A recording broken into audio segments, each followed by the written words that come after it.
असा एक क्रांतिकारक ज्याने गुलामगिरी संपवण्याची स्वप्न पाहिली, समाजाला एक मोठी दिशा दिली. महात्मा ज्योतिराव फुले. अनेक सामाजिक सुधारणा त्यांनी केल्या, अनेक मोठमोठे क्रांतिकारक निर्णय घेतले, जे शाळा चालू करणं असेल, शिक्षणावरती भर देणं असेल, अनाथालय चालू करणं असेल, सत्यशोधक समाजाची स्थापना करणं असेल.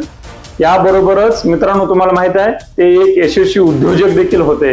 कात्रजच्या घाटाचं काम असो, खडकवासला धरणाचं बांधकाम असो, अशा अनेक मोठमोठे प्रोजेक्ट त्यांनी यशस्वी पद्धतीने हाताळलेले आहेत.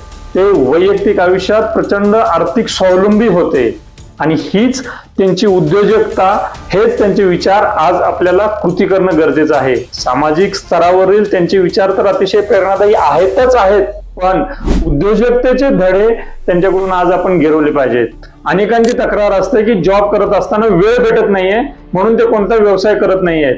पण मित्रांनो, ज्योतिबा तात्यांनी त्या काळात कसं केलं असेल विचार करा. मोठमोठी सामाजिक कामं होतेच, त्याशिवाय ते व्यावसायिक दृष्ट्या पण मोठमोठे प्रोजेक्ट हाताळत होते. ते केवळ शिक्षणाच्या आधारेच ते करू शकले. बदलत्या काळानुसार आज आर्थिक शिक्षण घेणं अत्यंत गरजेचं आहे. आर्थिक शिक्षण म्हणजेच आज आपल्या हातातील पैसे आपण कशा स्वरूपात आपण खर्च करतो ह्याचं मुळापर्यंत जाऊन समजून घेणं गरजेचं आहे. तज्ञ काय सांगतात ते समजून घेणं गरजेचं आहे आणि हे समजलं तरच खऱ्या अर्थानं आपलं धाडस होणार आहे व्यावसायिकता रुजवण्याचं.